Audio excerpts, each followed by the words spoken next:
നമസ്കാരം. Third division വാർത്തകളിലേക്ക് സ്വാഗതം. വാർത്തകൾ വായിക്കുന്നത് അശ്വതി. സുനിത വില്യംസും ബുച്ച് ബിൽമോറും ഭൂമിയിലേക്ക്. അന്താരാഷ്ട്ര ബഹിരാകാശ നിലയത്തിൽ കുടുങ്ങിയ സുനിത വില്യംസിനെയും ബുച്ച് ബിൽമോറിനെയും മടക്കിയെത്തിക്കുന്നതിനുള്ള ദൗത്യ പേടകം ക്രൂ 10 അന്താരാഷ്ട്ര ബഹിരാകാശ നിലയത്തിൽ എത്തി. ശനി പുലർച്ചെ 4:33 കെന്നഡി സ്പേസ് സെന്ററിൽ നിന്ന് വിക്ഷേപിച്ച ക്രൂ 10 ഇന്ത്യൻ സമയം ഞായറാഴ്ച രാവിലെ 9:30 ബഹിരാകാശ നിലയത്തിൽ ഡോക്ക് ചെയ്തു. നാസയും സ്പേസ് എക്സും സംയുക്തമായാണ് ദൗത്യത്തിന് നേതൃത്വം നൽകുന്നത്. കമാൻഡർ ആനി മക്ലിന്റെ നേതൃത്വത്തിൽ നിക്കോളെ അയേഴ്സ്, ജപ്പാന്റെ ടക്യുയു ഒനീഷി, റഷ്യയുടെ കിരിൽ പെസ്കോവ് എന്നിവരടങ്ങിയ 4-അംഗ സംഘം പേടകത്തിലുണ്ട്. നിലവിൽ നിലയത്തിലുള്ള മറ്റൊരു ഡ്രാഗൺ പേടകത്തിൽ 19-ന് സുനിതയും വിൽമോറും ഭൂമിയിലേക്ക് മടങ്ങും. മണൽ നിറഞ്ഞ് 17 നദികൾ. 11 ജില്ലകളിലായി ഒഴുകുന്ന 17 നദികളിൽ വാരിയെടുക്കാവുന്ന രീതിയിൽ വൻതോതിൽ മണൽ നിക്ഷേപം. മഹാപ്രളയത്തിനു ശേഷം അടിഞ്ഞുകൂടിയതാണിത്. പ്രളയ സാധ്യത ഒഴിവാക്കാൻ റവന്യൂ വകുപ്പ് നടത്തിയ സാൻഡ് ഓഡിറ്റിംഗിലാണിത് കണ്ടെത്തിയത്. 464.47 ലക്ഷം ക്യൂബിക് മീറ്റർ മണലാണ് ഈ നദികളിലുള്ളത്. ഇതിൽ 141.25 ലക്ഷം ക്യൂബിക് മീറ്ററും ഖനനം ചെയ്യാം. ഭാരതപ്പുഴയിലാണ് ഏറ്റവും അധികം, 211.11 ലക്ഷം ക്യൂബിക് മീറ്റർ. ഇതിൽ 99.09 ലക്ഷം ക്യൂബിക് മീറ്റർ മണല് ഖനനം ചെയ്യാം. 225 കിലോമീറ്റർ നീളമുള്ള പെരിയാറാണ് രണ്ടാമത്, 75.86 ലക്ഷം ക്യൂബിക് മീറ്റർ. 9.78 ലക്ഷം ക്യൂബിക് മീറ്റർ വാരിയെടുക്കാം. ലഹരി മാഫിയയെ തകർക്കാൻ മുഖ്യമന്ത്രിയുടെ ഇടപെടൽ.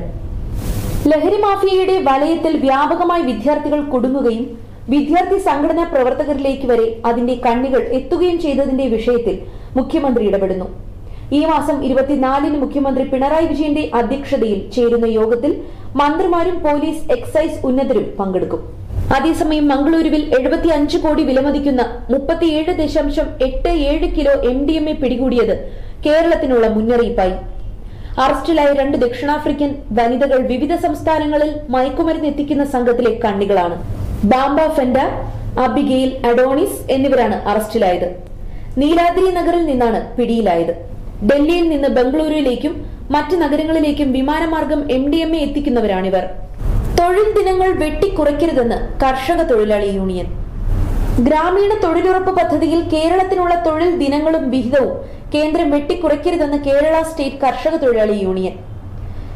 11 കോടി തൊഴിൽ ദിനങ്ങൾ കേരളത്തിന് വേണമെന്ന ആവശ്യത്തെ തള്ളിക്കളഞ്ഞ കേന്ദ്ര സർക്കാർ 5 കോടി തൊഴിൽ ദിനങ്ങളാണ് നൽകിയത്. 2023-24 10 കോടി തൊഴിൽ ദിനങ്ങളാണ് കേരളത്തിനുണ്ടായിരുന്നത്. 2024-25 തൊഴിൽ ദിനങ്ങൾ 6 കോടിയാക്കി വെട്ടിക്കുറച്ചു. ഇപ്പോൾ കേരളത്തിന്റെ ആവശ്യത്തെ കണക്കിലെടുക്കാതെ വീണ്ടും തൊഴിൽ ദിനങ്ങൾ കുറവ് വരുത്തിയ നടപടി പാവപ്പെട്ട ജനവിഭാഗങ്ങളോടുള്ള വെല്ലുവിളിയാണ്. മാത്രമല്ല, കഴിഞ്ഞ ഡിസംബർ മാസത്തിന് ശേഷം കേരളത്തിന് അവകാശപ്പെട്ട കൂലിയും സാധന സാമഗ്രികളുടെ വിലയും ലഭിച്ചിട്ടില്ല. 955 കോടിയാണ് ലഭിക്കാനുള്ളത്. മെഡിക്കൽ കോളേജിൽ വൻ സുരക്ഷാ വീഴ്ച. മെഡിക്കൽ കോളേജ് ആശുപത്രിയിൽ രോഗനിർണയത്തിനായി കൊണ്ടുപോയ ശരീരഭാഗങ്ങളുടെ സാമ്പിളുകൾ ആക്രി ശേഖരിക്കുന്നയാൾ മോഷ്ടിച്ച സംഭവത്തിൽ തെളിയുന്നത് സുരക്ഷാ സംവിധാനങ്ങളുടെ ഗുരുതര വീഴ്ച. പത്തോളജി ലാബിലേക്ക് അയക്കുന്ന അവയവ സാമ്പിളുകൾ നടപടിക്രമങ്ങൾ പൂർത്തിയാക്കി ലാബിൽ സ്വീകരിക്കുന്നതിന് മുൻപ് അവ സുരക്ഷിതമായി സൂക്ഷിക്കുന്നതിന് ഇടമില്ലാതിരുന്നതും വീഴ്ചയായി. ശനിയാഴ്ചത്തെ സംഭവത്തിൽ അറസ്റ്റിലായ ഉത്തർപ്രദേശ് സ്വദേശി ഈശ്വർ ചന്ദും സ്ഥിരമായി ഈ പ്രദേശത്ത് കറങ്ങി നടക്കുന്ന ആളാണ്. അറസ്റ്റിലായതിനു പിന്നാലെ ഇയാൾക്ക് ജാമ്യം അനുവദിക്കുകയും ചെയ്തിരുന്നു. നേരത്തെയും ഇയാളെ ജീവനക്കാർ ഇവിടെ കയറുന്നതിൽ നിന്ന് വിലക്കിയിട്ടുണ്ട്. എന്നാൽ ഇവരെ തടയാൻ എല്ലായിടത്തും സുരക്ഷാ ജീവനക്കാരില്ല.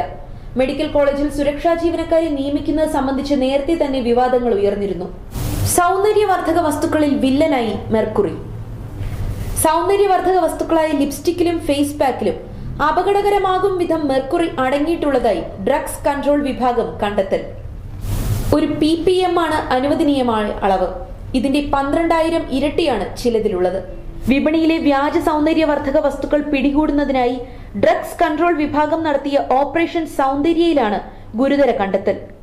മെർക്കുറി അമിതമായാൽ ആന്തരികാവയവങ്ങളെ ബാധിക്കും. പുരട്ടുന്നതിന്റെ 2% ശരീരം വലിച്ചെടുക്കും. ഇവ പുറന്തള്ളാതിരിക്കുമ്പോൾ വൃക്കയെ ബാധിക്കും. ഛർദി, വയറിളക്കം തുടങ്ങിയവയ്ക്കും കാരണമാകുമെന്ന് ഡോക്ടർമാർ പറയുന്നു. പെട്ടെന്ന് ഫലം തരുന്ന ചില ഫേസ് പാക്കുകളും ക്രീമുകളുമുണ്ട്. ഇവ ചർമ്മത്തിന്റെ തനിമ ക്രമേണ നഷ്ടപ്പെടുത്തും. ഏറെ നാളത്തെ കാത്തിരിപ്പിന് ശേഷം എമ്പുരാൻ 27-ന് തിയേറ്ററുകളിലെത്തും. മലയാള സിനിമാ ലോകവും ആരാധകരും ഏറെ ആവേശത്തോടെ കാത്തിരിക്കുന്ന മോഹൻലാൽ നായകനായി പൃഥ്വിരാജ് സംവിധാനം ചെയ്യുന്ന എമ്പുരാന് മാർച്ച് 27-ന് രാവിലെ 6-നാണ് ആദ്യ പ്രദർശനം.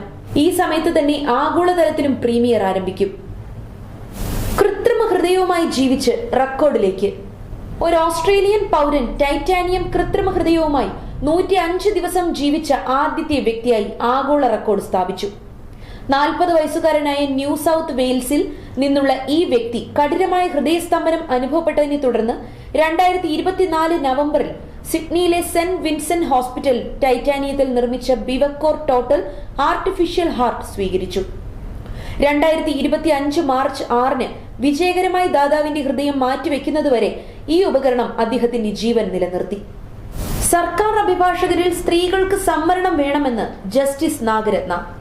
കേന്ദ്ര സംസ്ഥാന സർക്കാർ അഭിഭാഷകരിൽ 30% വനിതകളാകണമെന്ന് സുപ്രീം കോടതി ജസ്റ്റിസ് BV നാഗരത്ന. പൊതുമേഖലാ സ്ഥാപനങ്ങളുടെ നിയമോപദേശക സംഘങ്ങളിലും ഇതേ രീതി ആകണമെന്നും മുംബൈ സർവകലാശാലയിലും ഇന്ത്യൻ സാമൂഹിക ശാസ്ത്ര ഗവേഷണ കൗൺസിലും ചേർന്ന് സംഘടിപ്പിച്ച സെമിനാറിൽ ജസ്റ്റിസ് നാഗരത്ന പറഞ്ഞു.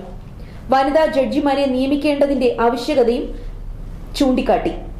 ഹൈക്കോടതികളിൽ 45 വയസ്സിൽ താഴെയുള്ള വനിതകളെ ജഡ്ജിമാരാക്കുന്നത് കുറവാണ്. കുറഞ്ഞ പ്രായമുള്ള പുരുഷന്മാർക്ക് അവസരം ലഭിക്കുന്നുണ്ടെന്നും നാഗരത്ന പറഞ്ഞു. കായിക ലോകം. ഫുട്ബോൾ കളിച്ച് ക്രിക്കറ്റിലെത്തി.